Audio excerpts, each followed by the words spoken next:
Masa Ekol. Masa Ekol. You don't know that? Kechi Mayan? Yeah, we have people, missionaries working in Central America, and they gave me that little contribution for my good morning in different languages with you. Good morning, Masa Eko. We're reading and getting to the very end of Hebrews. When we're done with Hebrews, we're going to, God willing, do the Gospel of Mark.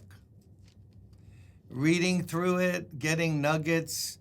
There'll be a little longer reading there, or go faster because it's got a lot of narrative in its stories that have to be read in full. We're now at the last chapter of Hebrews, chapter 13. Let's read the last verses that we covered. Do not be carried away by all kinds of strange teachings, chapter 13, verse 9. Carried away. Don't get carried away. The writer is saying there's strange teachings out there. Don't be carried away. How would you know if it's a strange teaching or the truth? Because you know the truth. You know God's word. You know Christian doctrine. You know Christian truth. And it is good for our hearts to be strengthened by grace, not by eating ceremonial foods, which is of no benefit to those who do so. Remember, we covered that? Remember, these were Jewish people who had converted to Christ and now were tempted, probably because of persecution, to go back to Judaism, to the law, to the Old Covenant, which has to do a lot with, incorporated in that are teachings about food. And the writer is saying, no food draws you closer to God. No food pushes you away from God. Jesus pronounced all food clean. Remember that when you hear a strange teaching from someone making a big thing about food. So, we all have an altar from which those who minister at the tabernacle have no right to eat. And we talked about the fact that although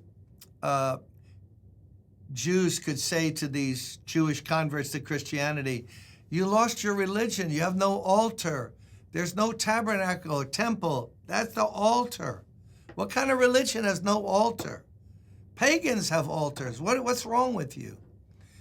The writer says we have an altar that those outside of the faith cannot partake of. And that altar, what's altar mean? Where the sacrifice is put as a substitute, as a sacrificial offering. Our altar is the cross of Jesus Christ. And we partake of that salvation, that freeing from sins, that wonderful blessing that comes through pardon as we put our faith in Jesus Christ. And now we go on. Verse 11, the high priest carries the blood of animals into the most holy place as a sin offering, but the bodies are burned outside the camp. So let's just get that covered. On the Day of Atonement, the high priest went into the most holy place, the Holy of Holies. There was the holy place. Then when you passed through the veil into the most holy place, there was the Ark of the Covenant, and there once a year atonement was made for all of Israel. And that was part of the Judaic ritual that the people once had been depending on, and now they were Christians, and they weren't depending on that anymore. And so, he says, the sin offering was made there, but the bodies are burned outside the camp. What bodies? The bodies of the animal. The animal was killed, the blood sprinkled once a year, solemn occasion. But the animal was not eaten by anyone. It was burnt outside the camp. It was so representative of sin and degradation that it could not be in the camp. It had to be burnt totally outside the camp. They wouldn't even do the burning inside the camp of Israel. And so Jesus also suffered outside the city gate to make the people holy through his own blood. Oh, what a beautiful sentence. And so Jesus suffered outside the city gate to make the people through his own blood. Sorry for the back and forth with the glasses. So what is he picturing now? He's likening the sacrifice of Christ on Calvary. Everything was done outside the gate. Remember, he went outside the city. Crucifixion wasn't done inside of the so-called holy city.